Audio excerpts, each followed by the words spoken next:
태박진행의 장유리나입니다. 여러분, 이번 주 너무너무 수고 많으셨습니다. 진짜 쉽지 않은 이런 시장 속에서 여러분들 정말 고군분투하느라 시간 가는 줄 모르셨겠죠. 3월의 넷째 주 금요일이 이제 끝이 났습니다. 벌써 3월이 이렇게 간다고? 라는 생각이 드실 텐데 여러분들 이번 주 시장은 좀 어떠셨어요? 여러분에게 좀 괜찮은 시장이었습니다 하시는 분도 계실 거고 너무 쉽지 않았습니다는 또 생각을 하시는 분들도 계실 겁니다. 오늘의 시장이 정말 어땠는지 그리고 이번 주 시장 여러분들에게는 어떤 장세였는지 댓글 남겨주세요. 함께 소통하겠습니다. 유튜브에 내일은 대박 이렇게 검색하시고 들어오시면 되겠고요. 시장에 대한 정의 남겨주시면 저희가 소통하도록 할게요. 시장 흐름부터 먼저 점검하겠습니다. 일주일 동안 양시장 좁은 박스권 움직임 보이면서 양양양 그리고 오늘은 음봉 캔들 보이면서 거래 마쳤습니다. 시장에서 좀 움직였던 종목들 좀 보도록 하겠습니다. 자, 코스피부터 볼게요. 상승 하락 오가는 변동성 장세 연출됐고요. 외국인 기관 투자자 동반 매도는 했지만 코스피 시총 2위 엔소리 지수를 떠받치면서 오늘은 보합권에서 거래 마감됐습니다. 수급적인 측면 말씀드렸다시피 쌍끌이 좀 매도가 나타났습니다. 외국인은요 5,500억 원가량, 기관 1,200억 원가량 매도하는 움직임 나타났네요.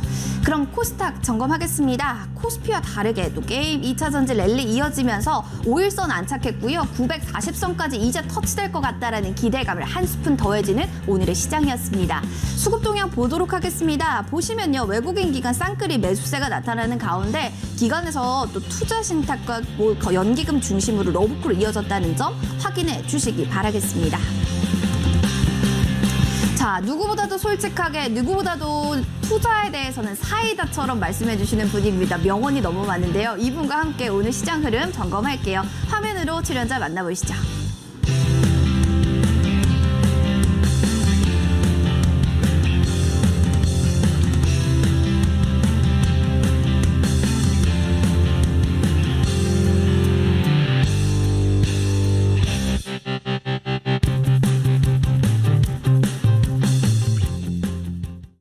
그가 말하면 속이 사이다처럼 뻥 뚫립니다. 왜냐고요? 시장을 진짜 심플하고 간단하게 말씀하시지만 거기엔 진짜 큰 이유가 있거든요. 자, 이분과 함께 이야기 나눠볼까요? 신광섭 전문가님과 함께합니다. 전문가님 반갑습니다. 네, 안녕하세요. 네, 전문가님 오랜만에 만나뵙는데 시청자분께 먼저 인사 부탁드릴게요.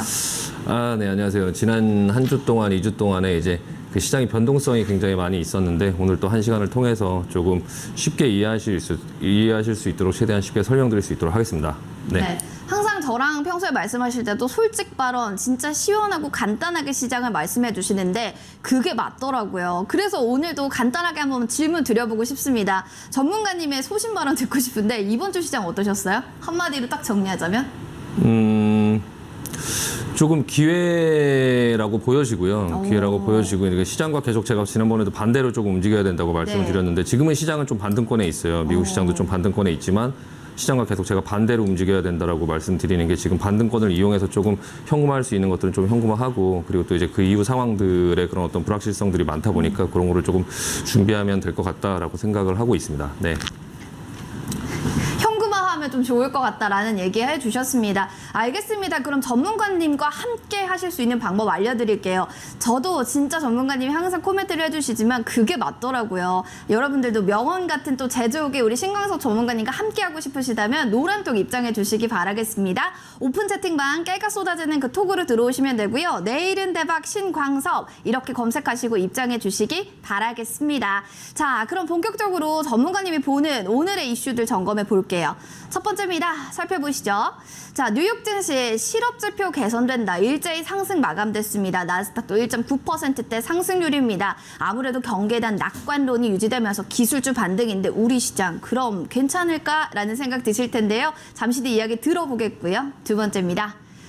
보시다시피 미국 국채가 혼조입니다. 연준이 긴축 사이클, 연착륙, 의구심 여러 가지들 나타나고 있는데 어떻게 봐야 돼요? 너무 어렵습니다 하실 텐데 전문가님께 여쭤볼게요. 첫 번째부터 보도록 하겠습니다. 경기 낙관론이 계속됩니다. 전문가님, 그래서 뉴욕 증시 이제 조정 끝난 거예요? 라고 물어보시는 분들께 말씀해 주신다면? 네. 알 수 없죠. 알 수 없다. 네, 알 수 맞아요. 없는데 시장이 계속 좀 불확실한 것들이 많고요. 불확실한 변동성이 이제 계속적으로 이제 좀 지속되는 그런 시장이 계속 지속될 것 같고요. 반등 시 아까도 말씀드렸지만 좀 현금을 확보하고 좀 계좌 관리를 하는 그런 모습을 조금 보일 필요가 있고 대신에 이제 또 조정이 좀 나오면 그때는 좀 매수 기회를 보자라고 말씀드리고 싶어요. 그러니까 현재 상황을 한번 보면은 지금 이제 유가가 조금 많이 올라갔던 그런 유가들이 조금 하락을 해주니까 어제 이제 조금 그 경기 낙관론이 조금 생기면서 그러면서 시장이 좀 상승을 했거든요. 이제 그 시장이 이제 러시아하고 우크라이나 그런 전쟁 상황이라든지 아니면 그런 국제 유가의 움직임이라든지 그리고 연준의 어떤 그런 긴축 움직임이라든지 그런 걸 보면서 시장이 지금 움직이고 있고요. 어제 이제 벨기에에서 그 시장에서 그런 어떤 인플레이션이나 이런 부분들이 이제 러시아 제재 뭐 이런 것들하고 좀 영향을 줄까봐 조금 시장 걱정을 좀 많이 하고 있는데 어제 벨기에에서 이제 나토 동맹이랑 그리고 이제 그 G7 정상 그리고 EU 지도자들이 모여서 회의를 했는데 결국에 이제 러시아산 원유나 이제 가스에 대해서는 수입 제재를 발표하지는 않았거든요. 그런 부분들이 이제 시장에 조금 긍정적인 영향을 준 것 같고요. 이제 어제 여러 가지 지표들이 조금 발표가 됐는데 그 지표들이 이제 좀 좋게 나왔을 때 지금 어차피 진행이 돼야 되는 시장이 이제 그 지표들이 좋게 나오든 안 좋게 나오든 어쨌든 금리는 인상하는 그런 어떤 사이클은 계속적으로 가야 되는 그 물가 지표 때문에 그런 현상들이 보여지고 있고 러시아의 어떤 그런 제재나 이런 부분 때문에 유가나 이런 게 너무 많이 올라가고 있기 때문에 곡물 가격도 그렇고 이제 금리 인상을 안 할 수는 없는 그런 가운데 어차피 해야 되는 그런 상황 속에서 이제 지표들은 좋게 나오는 게 좋겠죠. 옛날에는 지표가 좋게 나오면 긴축 사이클이 좀 강화될까봐 좀 오히려 지표가 좋게 나오면 주가가 내려가고 이런 현상이 보였지만 지금은 이제 지표가 좀 좋게 나오는 게 시장에 이제 긍정적인 영향을 미칠 것 같은데요. 일단 그럼 지표들이 어떻게 나왔는지 한번 보면 어제 이제 뭐 매주 어차피 발표되는 거지만 실업보험 청구자 수가 예상치 21만 명보다 좀 적은 이제 18만 2천 명 정도가 나왔는데 이게 최근 1969년 이후에 이제 최저 수준으로 지금 형성이 되고 있고 이제 그러니까 근로자들 어떤 그런 고용시장 이런 부분들은 지금 굉장히 좋아지고 있다는 거거든요. 탄탄해지고 있고 결과적으로 이제 팬데믹 그런 상황 속에서 실업자들이 많이 생겼었는데 그 상황들은 이제 어느 정도 다 해결이 됐다 그런 모습이 보여지고 있고요. 또 이제 내구재 수주 발표가 있었는데 전월보다 이제 전월보다 한 2.2% 정도 좀 감소하면서 부진하게 나왔지만 다른 지표들이 좀 좋게 나왔어요. 경상 적자는 전분기보다 0.9% 정도 줄어들면서 개선세를 보였고요. 그리고 이제 그 뭐 서비스업 지수라든지 아니면 제조업 지수라든지 그런 부분들은 지금 이제 6개월, 8개월 만에 좀 최고치를 기록하면서 이제 그 지표들이 전반적으로 좀 좋은 모습을 보이는 그래서 이제 경기가 좀 좋아질 수 있다. 지금 개인분들은 러시아 전쟁을 하고 금리를 인상하면 주식이 무조건 내려가는 거 아니냐, 경기가 안 좋아지는 거 아니냐. 언론에서도 이제 그런 식의 언론 보도들이 많기 때문에 그런 것들을 보면서 그냥 어떤 이런 지표들을 살펴보지 않고 그냥 막연하게 경기가 좀 안 좋아질까 봐 괜히 무서워하고 주가가 내려갈까 봐 괜히 무서워하고 금리를 인상하는 그런 과정 속에서 지금 전쟁도 하고 있고 금리도 인상하고 이런데 주가가 좋을 리가 있냐 이런 어떤 부분들의 생각들을 막연하게 하시겠지만 지금 지표들은 좀 좋게가 나오고 있다는 거를 조금 말씀드리고 싶고요. 그리고 이제 전쟁 같은 경우는 이 전쟁이 일어났을 때 주가의 사이클은 옛날에 이제 걸프전 같은 경우도 그렇고 뭐 아프가니스탄이라든지 뭐 그런 어떤 부분도 그렇고 결국에 형태가 어떻게 되냐면 전쟁이 터지기 전에 주가는 먼저 내려가요. 그래서 전쟁을 하냐 마냐 이런 얘기들이 나왔을 때 전쟁을 할 것 같다라고 하면 주가가 내려가고 안 할 것 같다라고 하면 주가가 올라갈 것 같지만 또 계속 내려가는 거죠. 그러다가 결국에 전쟁이 터지면 주가가 급락할 것 같지만 사실 주가는 거기서 하방 경직성을 보이고 전쟁을 하는 와중 속에서 해결되는 어떤 모습들이 조금씩 나오는 그런 상황 속에서 주가는 계속 올라가요. 올라가다가 전쟁이 해결이 되면 주가는 더 올라가죠. 그걸 개인들 입장에서 보면 전쟁이 터져서 주식이 이제 안 빠지고 반등을 조금씩 하는데도 주식을 못 사는 거죠.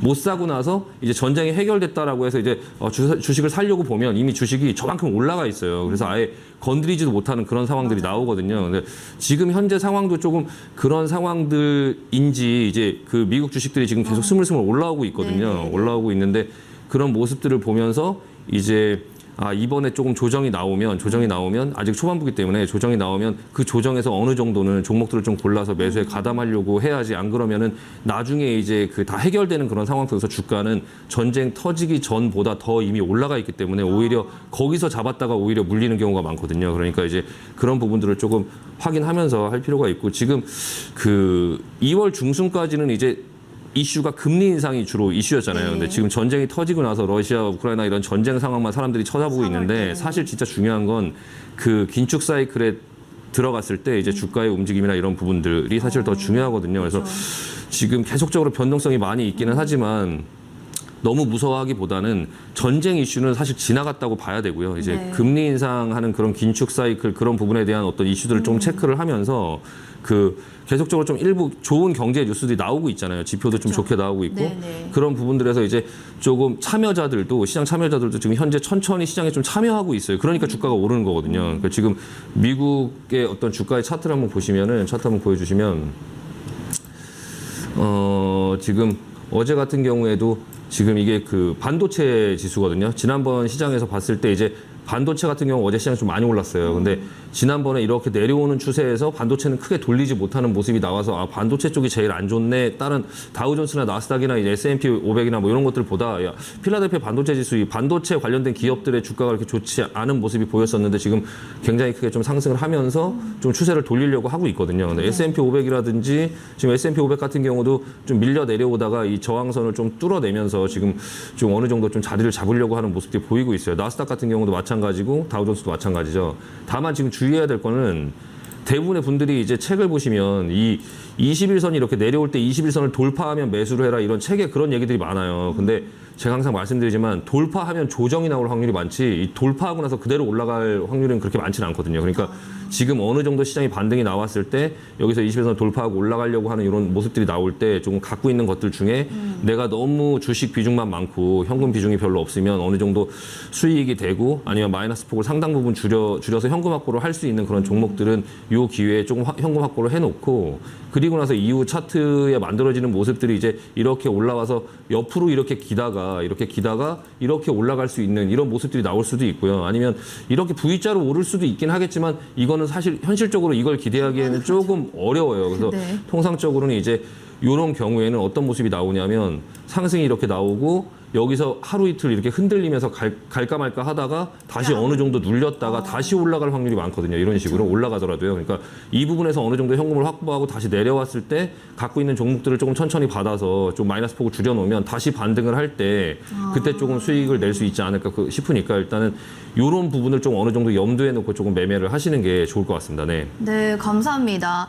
이렇게 지수를 보면서 내가 어떻게 전략을 잡아야 될지를 꼼꼼하게 좀 알려주시는 분인 것 같습니다. 왜 우리가 지수가 중요한지 내 계좌랑은 뭐 다른 거 아니야? 별게 아니야? 라고 생각하시겠지만 모두 다 연속해서 좀 작용되고 있는 사이클로 움직이기 때문에 지수도 보셔야겠지만 계좌도 어떻게 관리할지 궁금하신 분들 노란톡 입장해 주시기 바랍니다. 내일은 대박 신광섭 이렇게 깨가 쏟아지는 그 노란톡으로 들어오시면 되겠고요. 카메라 기능 클릭하시고 여기 스캔해서 들어오시면 그림 가까이 갖다 대주시면 링크 나올 거예요. 클릭하고 들어오시면 더 빠르게 들어오실 수가 있습니다. 자연스럽게 그럼 뭐 연준에서 금리 인상에 대한 이야기 나오니까 그것 좀 들어가 보겠습니다. 이 금리 인상 지속이 된다면 만약에 전문가님 네네네. 시장에 충격은 좀 없을까요? 금리가 그냥 계속 오르는 것도 안 좋은 거고 계속 뭐 인하하는 것도 하락하고 이런 것도 좋지는 않다라고 좀 배웠거든요. 네. 그래서 금리가 이렇게 인상됐을 때 시장 국내 시장 충격 어느 정도일까? 이게 좀 궁금합니다. 일단 금리 인상을 할 때 이제 주식의 어떤 움직이는 그런 패턴들은 사실 책에 나오는 것들은 금리 인상을 하면 뭐 주가가 내려갈 거다 이제 그렇게 네, 많이 얘기를 맞아요. 하고 있고요. 근데 이제 네. 금리 인상을 하는 이유가 이제 물가가 높아서 어쩔 수 없이 시장을 이제 무시하고 물가를 잡기 위해서 하느냐 아니면은 어느 정도 이제 경기가 조금 괜찮아지는 그런 상황 속에서 이제 과열을 방지하려고 하느냐 이거에 따라서 좀 이제 달라지긴 하거든요. 네네네. 근데 통상적으로는 주식의 흐름은 금리 인상을 시작하게 되면 초반부에 주식은 계속 올라요. 오르다가 어느 정도 이제 시장이 금리 인상으로 인해서 조금 과열된 부분들이 식혀지고 조금 경기가 조금 이제 죽어가는 모습들이 나오면 주가가 이제 조금 내려가거든요. 근데 이제 과거의 통계를 보면 2018년도에도 이제 그렇게 풀어놓고 다시 금리 인상을 할 때 시장 금리가 한 2% 정도까지 올라가니까 시장이 좀 식기 시작했어요. 근데 그렇게 식기 시작하는 그런 상황 속에서도 어쨌든 해야 되는 과정들은 해야 되잖아요. 그러니까 네. 그러니까 이 금리 인상을 하는 이 연준의 그런 어떤 의도는 연준은 고용 시장과 물가 안정을 주로 하는 거지 주식 시장을 관리하는 사람들이 아니에요. 그러니까 어느 정도 주식이 하락하는 부분들을 감안하더라도 본인들이 해야 되는 스케줄들은 해야 되거든요. 그러니까 네. 금리 인상과 지금 돈을 풀어놓은 양적 긴축, 대차대조표 축소 이런 부분들은 어느 정도 진행을 해야 되기 때문에 주가가 조금 내려온다 하더라도 그 부분들의 스케줄은 진행이 될 거예요. 근데 다만 이제 그런 부분들을 진행하다가 또 주식시장이 좀 안 좋아지고 금융시장들이 조금 흔들리게 되면 다시 금리를 인하하는 그런 이제 사이클로 보통 가거든요. 그러니까 네. 그냥 쉽게 생각하시면 지금 0.25% 정도 금리를 3월 달에 올렸잖아요. 네. 그 부분을 올렸을 때 시장은 지금 반응이 없잖아요. 그러니까 금리 인상을 하기 전에 주가가 그게 무서워서 계속적으로 좀 조정이 나오다가 이 0.25% 정도 오히려 상승을 시켰는데도 시장은 지금 아무 얘기가 없이 지금 반등이 나오고 있잖아요. 이 흐름이 계속 이어질 거예요. 그러니까 5월 달에도 이제 금리 인상을 하게 될 거고 이제 앞으로 FOMC 회의를 할 때마다 금리를 인상을 해갖고 이제 뭐 7번을 인상한다, 6번을 인상한다 그렇게 사람들이 막 얘기는 하고 있지만 그 스케줄들은 계속 상황에 따라 변해요. 변하니까 이제 그 변하는 흐름에 따라서 그때그때 판단을 좀 해야 되긴 하겠지만 초반부터 너무 무서워할 필요는 없다는 거죠. 그러니까 지금 이제 주식을 갖고 계신 분들이 굉장히 불안한 마음을 갖고 있고 금리를 인상하게 되면 주식들이 내려오니까 내가 빨리빨리 손해 보더라도 좀 손절을 하든지 현금화 너무 피곤하고 주식이 움직이지 않고 막 이제 그런 부분에 스트레스 받으시는 분들이 많은 것 같은데 일단은 주식은 사실 그냥 롱텀으로 좀 약간 장기적으로 움직이고 이제 주식시장 같은 경우는 하루 이틀 내에 갑자기 이렇게 뭐 망하거나 그러지 않기 때문에 조금 마음 편안하게 가질 수 있는 주식들을 처음부터 사시는 게 가장 좋긴 하고요. 뭘 사야 될까요? 일단은 이제 그렇죠. 되게 중요하지만 궁금한 질문이잖아요. 일단 결론은 그래요. 네. 결론은 주식은 제가 항상 말씀드리지만 종목에 배팅하는 게 아니라 본인의 생각에 배팅을 하는 거거든요. 명언이네요. 그러니까 종목에 배팅을 하게 되면 주식의 움직임이라든지 상황의 움직임에 따라서 내가 끌려다니게 돼요. 근데 내가 어떤 믿고 있는 생각, 내 생각에 배팅을 하게 되면 종목의 움직임을 내가 이용을 하게 되지 그 종목에 이제 빠져서 그 흐름에 손절을 하거나 하지 않는다는 거죠. 가령 예를 들어서 제가 요즘에 하고 있는 것들은 저는 이제 예를 들어서 간단하게 말씀드리면 2025년도에 애플카가 나오고 지금 현재 전기차나 이런 것들이 유럽에서 뭐 전기차로 다 바뀐다. 우리나라 현대자동차도 뭐 엔진 사업부를 정리하고 전기차로 패러다임을 바꿀 거다. 전체적인 큰 패러다임이 옛날에 그 피처폰에서 스마트폰으로 바뀌는 것처럼 그런 전기차로 바뀔 거다라고 생각하고 전기차 부품주 관련된 어떤 애플카 관련된 그런 종목들을 유심히 보고 있는데요.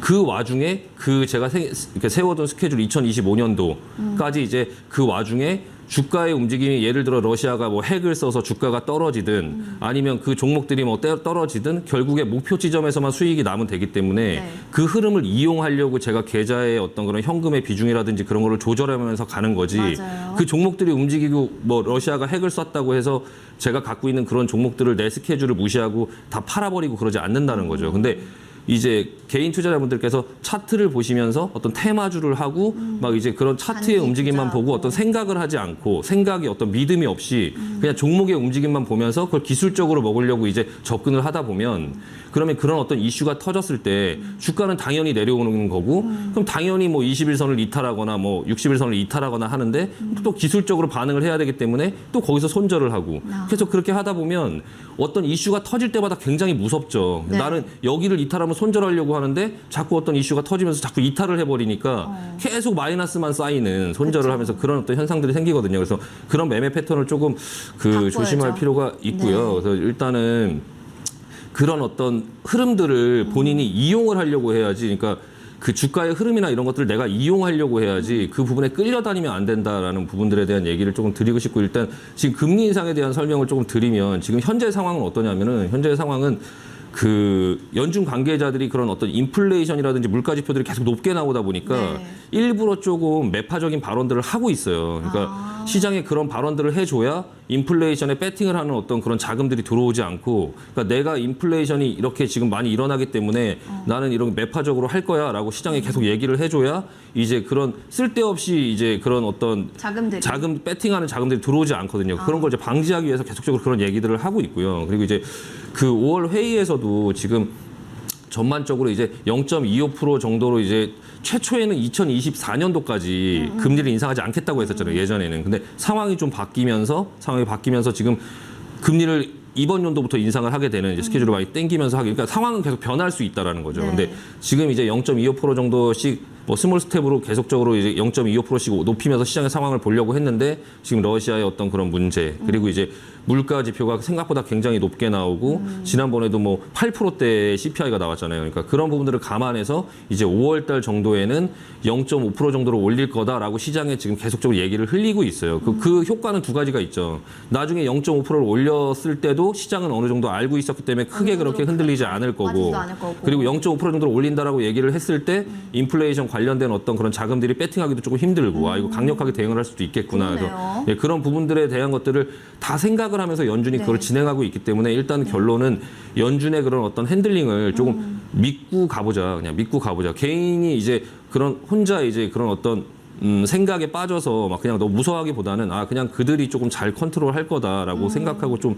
저도 이제 믿고 보고 있고요. 그리고 지금 최근에 어떤 분위기들을 보면 그런 어떤 내용이 들어 있는 건데 뭐 샌프란시스코 연은 총재라든지 그 연준에서 이제 FOMC를 할 때 좀 중대한 표를 이제 그 던지는 사람들이죠. 그러니까 뭐 연은 총재들, 샌프란시스코 연은 총재, 뭐 클리블랜드 연은 총재 이런 사람들도 지금 5월 달에는 50bp 정도, 0.5% 정도로 올리는 게 낫겠다라고 지금 얘기를 하고 있고 이제 연준에서 좀 비둘기파로 속해 있는 대표적인 사람인데 시카고 연은 총재 같은 경우는 이렇게 얘기를 했어요. 그러니까 25bp가 인상이 좀 편하긴 하지만 근데 이제 더 큰 움직임에 대해서도 나는 열린 마음을 갖고 있다. 그러니까 0.5% 정도 올리는 것도 찬성한다. 그냥 지금 나는 0.25%를 올리고 싶지만 니들이 뭐 0.5% 올려야 된다. 원한다면 그것도 괜찮다. 이렇게 지금 얘기를 하고 있고. 근데 이제 시장은 이 미 연준이 이렇게 공격적으로 금리 인상을 계속적으로 하겠다라고 하고 만약에 그걸 시행해야 되는 그런 상황에 대해서 시행을 했을 때 이 경기 침체를 불러오지 않고 이 시장이 잘 연착륙을 할 수 있을까? 그 부분들을 지금 시장에서 유심히 보고 있고 그것도 이제 그런 어떤 금리 인상을 했을 때 지금 이번에 나오는 어떤 그런 지표들을 보면 0.25% 정도는 시장에서 무난하게 지금 소화를 하고 있는데 그 이후에 이제 그 금리를 올렸을 때 그걸 또 시장이 소화할 수 있느냐 그런 부분들은 계속 그런 지표로 체크를 해야 된다. 그냥 막연하게 생각하지 말고 그런 객관적인 지표들을 보면서 조금 판단을 할 필요가 있고요. 그 대표적인 투자은행이죠. 모건 스탠리 같은 경우도 제가 아까 드린 말씀처럼 좀 어느 정도 그렇게 예상을 하고 있어요. 그러니까 올해 연준이 회의 때마다 0.25% 정도씩 올릴 거고 이제 5월부터는 이제 금리를 0.5% 올리든 0.25% 올리든 양적 긴축을 할 거다. 그러니까 대차 대조표를 축소를 한다는 거죠. 그러니까 뿌려놓은 돈을 그러니까 테이퍼링은 뿌려놓은 돈을 점점 뿌리는 걸 줄이겠다라는 게 테이퍼링이잖아요. 양적 긴축은 뿌려놓은 돈을 흡수하겠다는 거거든요. 그거를 흡수했을 때 또 흡수를 시작하면 시장에 충격이 좀 있어요.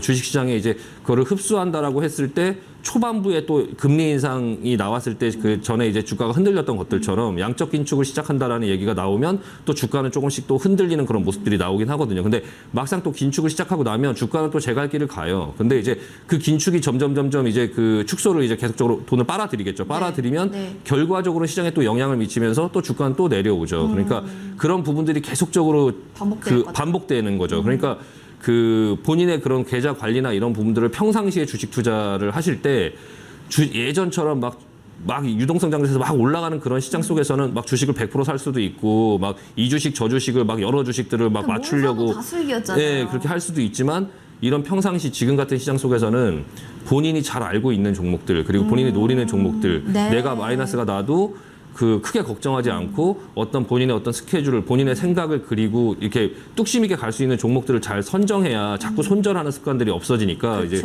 그런 부분들을 본인이 조금 통제하면서 조금 하실 필요가 있고 결과적으로 그 모건 스탠리 같은 경우도 2023년도에도 이제 계속적으로 금리가 올라갈 거라고 지금 예상을 하고 있고 결국에 한 3% 정도까지 시장 금리가 오를 거다라고 지금 예상을 하고 있거든요. 그러다가 만약에 경기가 안 좋아지면 아까 제가 말씀드린 것처럼 다시 금리 인하를 할 거다라고 지금 얘기를 하고 있는데 제 개인적인 생각에는 3%까지 못 갈 것 같고요. 한 2%가 좀 넘어가기 시작하면 아마 시장이 흔들릴 거예요. 그래서 그 제가 지금 개인적으로 생각하고 있는 건 금리를 인상을 할 때 이제 0.25%, 0.5% 이렇게 올렸을 때 이제 1%가 넘어가고 시장 금리가 2% 가까이 가는 그런 상황이 되면 주식의 상당 부분을 조금 정리하는 수순으로 조금 보려고 하고 있고 그냥 완전히 정리한다라는 게 아니라 어느 정도 현금 확보를 그렇죠. 하자. 어느 정도 계속적으로 현금 확보를 하면서 이제 현금 비중을 뭐 한 50% 아니면 뭐 한 30%, 40%, 50% 이 정도를 그때 상황에 맞게 항상 들고 있으면서 본인 내가 생각하는 아까 말씀드린 그런 어떤 스케줄이 있는 종목들은 좀 끌고 가되 그 현금을 갖고